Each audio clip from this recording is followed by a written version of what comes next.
What is the best strategy against aggressive poker 3-bets? Imagine facing a player who keeps re-raising after your opening bet.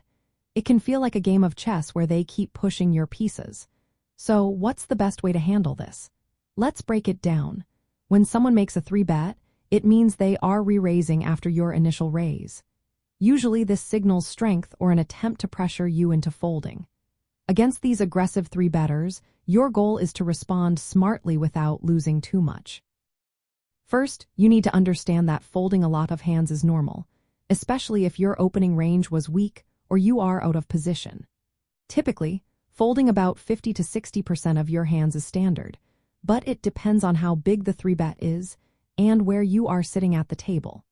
When you are in early position and face a 3-bet, you should defend with stronger hands because players tend to 3-bet you with better holdings from the spot.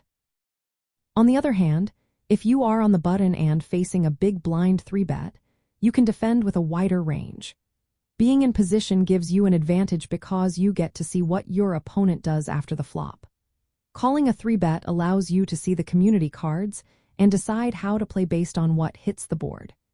Many aggressive players often continuation bet on the flop, which means they bet again after the pre-flop raise. Since their range often misses the flop, calling with hands like suited connectors, medium pocket pairs, or Broadway cards can be profitable. This way, you can catch a good card and win a bigger pot or force them to fold if they miss.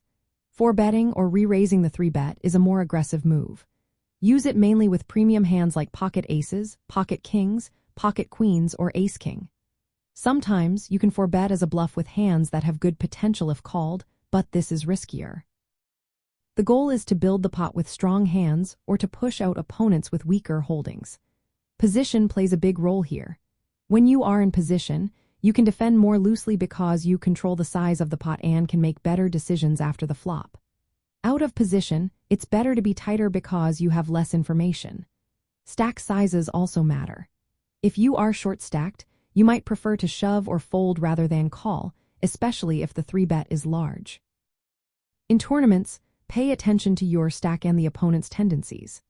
If they are very aggressive and often 3-bet, you need to adjust by either calling with hands that can hit the flop well or folding more often. To sum up, the best way to handle aggressive 3-bets is to fold weaker hands, especially when out of position, call with hands that can make strong post-flop plays, and 4-bet selectively with your best holdings or as a bluff. Always consider your position, stack size, and what you know about your opponent's style. This balanced approach helps you avoid costly mistakes and keeps you in control of the game. Remember, patience and good hand selection are your best tools against aggressive players.